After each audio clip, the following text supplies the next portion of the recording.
வணக்கம் கன்னிராசி நண்பர்களே. இன்னைக்கு நாம பார்க்க போறது ரொம்பவே ஸ்பெஷலான ஒரு விஷயம். 2026 தமிழ் புத்தாண்டு நம்மளோட கன்னி ராசிக்காரங்களுக்கு எப்படி இருக்க போகுது? நிஜத்தை சொல்லணும்னா இந்த வருஷம் உங்களுக்கு ஒரு பெரிய டேர்னிங் பாயிண்டா இருக்க போகுது. சில இடங்கள்ல உங்களுக்கு உயர்வு இருக்கும், சில இடங்கள்ல சின்ன சின்ன சோதனைகள் வரும்.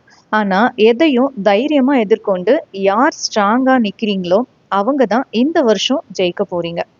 வீடியோவை முழுசா பாருங்க. அப்போதான் உங்களுக்கு ஒரு தெளிவு கிடைக்கும். இன்னும் நம்ம சுபயோகம் தமிழ் சேனலை சப்ஸ்கிரைப் பண்ணாம பாக்குறவங்க சப்ஸ்கிரைப் பண்ணிடுங்க. அந்த கூடவே இருக்க பெல் ஐக்கானையும் தட்டி விட்டுருங்க.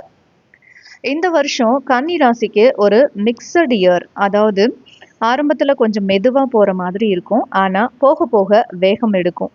இந்த வருஷத்தோட தாரக மந்திரமே பொறுமை மற்றும் சரியான முடிவு தான். முக்கியமா 3 விஷயங்கள் உங்களோட வாழ்க்கையில மாறப்போகுது. உங்களோட வேலை இல்லாட்டி தொழில்ல ஒரு மாற்றம். 2வது உறவுகள்ல ஒரு தெளிவு கிடைக்கும். 3வதா மனதளவுல நீங்க ரொம்ப ஸ்ட்ராங்கா ஆக போறீங்க. இப்ப ஃபர்ஸ்ட் எடுத்ததும் வேலை மற்றும் உத்தியோக அமைப்பு பத்தி பார்க்கலாம். வேலை விஷயத்துல பாத்தீங்கன்னா ஆரம்பத்துல கொஞ்சம் ஸ்ட்ரெஸ் அதிகமா இருக்கலாம்.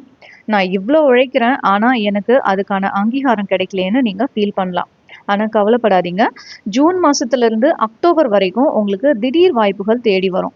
ப்ரொமோஷன் இல்லாட்டி சம்பள உயர்வு கொஞ்சம் லேட் ஆனாலும் கண்டிப்பா கிடைக்கும். புது வேலை தேடுறவங்க வருஷத்தோட 2ஆம் பாதியில செகண்ட் ஹாஃப்ல முயற்சி பண்ணுங்க. அதுதான் பெஸ்ட். ஆஃபீஸ்ல தேவையில்லாத பாலிடிக்ஸ்ல தலையிடாதீங்க. அது உங்களோட நிம்மதியை கெடுத்துடும். அடுத்ததா பிஸ்னஸ் பண்றவங்களுக்கு ஆரம்பத்துல லாபம் சுமாரா தான் இருக்கும். ஆனா போக போக ஒரு நிலையான வளர்ச்சி இருக்கும். புதுசா பிசினஸ் ஆரம்பிக்கலாம், ஆனா பார்ட்னர்ஷிப் வைக்கும்போது ரொம்ப கவனமா இருங்க. ஏமாற்றங்கள் வர வாய்ப்புகள் இருக்கு. குறிப்பா உணவு சம்பந்தப்பட்ட தொழில் இல்லாட்டி ஆன்லைன் கண்டென்ட், யூடியூப் இல்லாட்டி வீட்ல இருந்தே செய்யற சின்ன சின்ன பிசினஸ் பண்றவங்களுக்கு இந்த வருஷம் ரொம்ப நல்லா இருக்கும். முடிஞ்ச வரைக்கும் பெரிய முதலீடுகளை தவிர்த்துட்டு நிதானமா செயல்படுங்க. அடுத்ததா ஃபேமிலி, குடும்பம் மற்றும் உறவு அமைப்பு. குடும்பத்துல கொஞ்சம் விட்டு கொடுத்து போக வேண்டிய வருஷம் இது. கணவன் மனைவிக்குள்ள சின்ன சின்ன கருத்து வேறுபாடுகள் வரலாம். ஒருத்தருக்கு ஒருத்தர் சரியா யோசிச்சு பேசிக்கிறது தான் ரொம்ப ரொம்ப நல்லது. அதாவது பேசிக்காம நீங்க இருக்கிறதால தான் இந்த கம்யூனிகேஷன் கேப் உங்களுக்குள்ள இருக்கு. ஸோ இதை பேசி அதை தீர்த்துக்கோங்க. குறிப்பா பெண்களுக்கு கொஞ்சம் எமோஷனல் ஸ்ட்ரெஸ் இருக்கலாம். ஆனா வருஷ கடைசியில பார்த்தீங்கன்னா எல்லா பிரச்சனையும் சரியாகி புரிதல் அதிகமாகும். சில நேரங்கள்ல மௌனமா இருக்கிறது தான் பெரிய தீர்வா அமையும். அடுத்ததா லவ் அண்ட் ரிலேஷன்ஷிப், காதல் மற்றும் உறவுகள். காதல் விஷயத்துல இது ஒரு டெஸ்ட் வைக்கிற வருஷம்னு சொல்லலாம். பழைய உறவுகள்ல சில பிரச்சனைகள் சரியாகும்.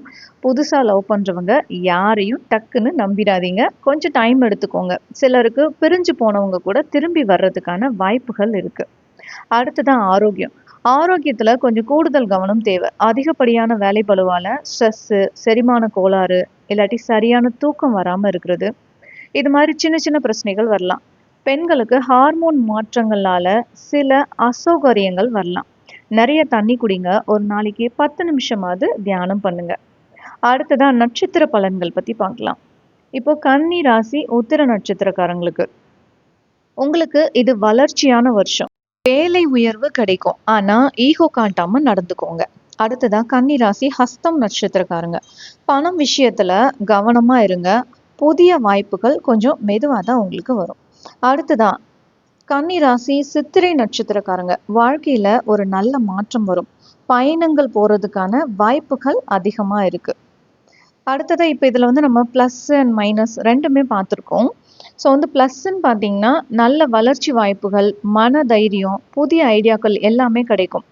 நீங்க கவனமா இருக்க வேண்டிய விஷயம் என்னன்னு பார்த்தீங்கன்னா, மன அழுத்தம் அதிகமா யோசிக்கிறது, குடும்பத்துல சின்ன சின்ன சண்டைகள் வர்றது, இது எல்லாத்துலயும் நீங்க கவனமா இருந்துக்கணும்.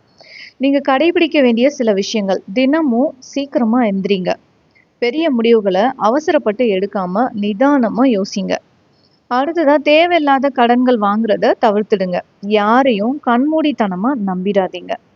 நீங்க செய்ய வேண்டிய எளிய பரிகாரங்கள்: மன அமைதிக்கும் காரிய தடை விலகலுக்கும் புதன்கிழமை விஷ்ணு கோயிலுக்கு போயிட்டு வாங்க. தினமும் ஓம் புதாய நமகன்னு 11 முறை சொல்லுங்க. பச்சை நிற ஆடைகளை அடிக்கடி பயன்படுத்துங்க. முடிஞ்சா வசதி இல்லாத மாணவர்களுக்கு நோட்டு புத்தகம் இல்லாட்டி உணவு வாங்கி தாங்க. அம்மன் வழிபாடு உங்களுக்கு நல்ல மன நிம்மதியை கொடுக்கும்.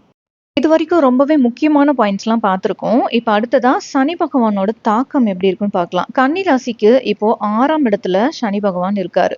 இது பொதுவாவே வெற்றி தரக்கூடிய அமைப்பு தான்.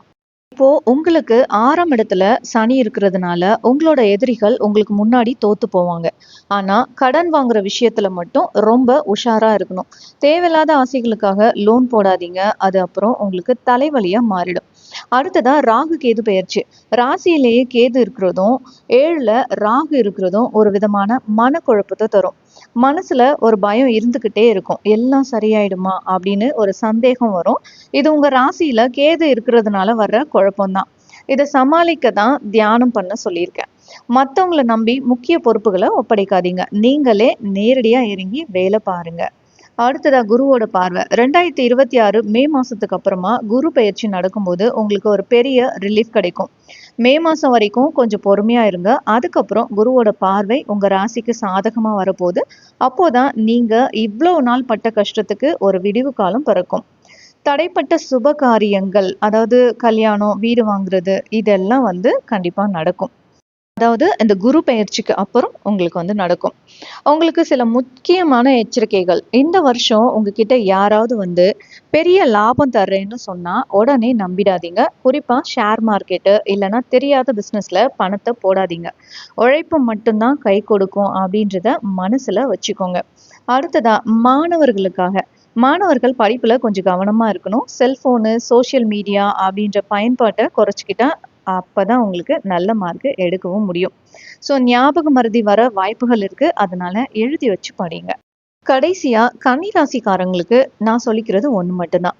இந்த 2026 தமிழ் புத்தாண்டு உங்களை ஒரு தேர்ந்த சிற்பி மாதிரி செதுக்க போகுது. ஆரம்பத்துல வர சின்ன சின்ன வழிகளை பார்த்து பயந்துடாதீங்க. எனக்கு மட்டும் இப்படி நடக்குதுன்னு நினைக்காம இதுல இருந்து நான் என்ன கத்துக்க போறேன் அப்படின்னு யோசிங்க. ஞாபகம் வச்சுக்கோங்க, இந்த வருஷம் நீங்க எடுக்க போற சில கசப்பான முடிவுகள் உங்களோட எதிர்காலத்தை ரொம்ப இனிமையா மாத்த போகுது. முக்கியமா மே மாசத்துக்கு அப்புறம் குருவோட அருளால உங்களோட பல பிரச்சனைகள் தானாவே கரைய ஆரம்பிக்கும். அது வரைக்கும் கொஞ்சம் நிதானம், நிறைய உழைப்பு, இது ரெண்டும் இருந்தா நீங்க தான் இந்த வருஷத்தோட வின்னர். உங்க மேல நம்பிக்கை வைங்க. கன்னி ராசிக்காரங்க மெதுவா தான் போவாங்க. ஆனா, அவங்க போகும் பாதை கண்டிப்பா சரியா தாங்க இருக்கும். அதனால தான் அவங்க தோக்க மாட்டாங்க.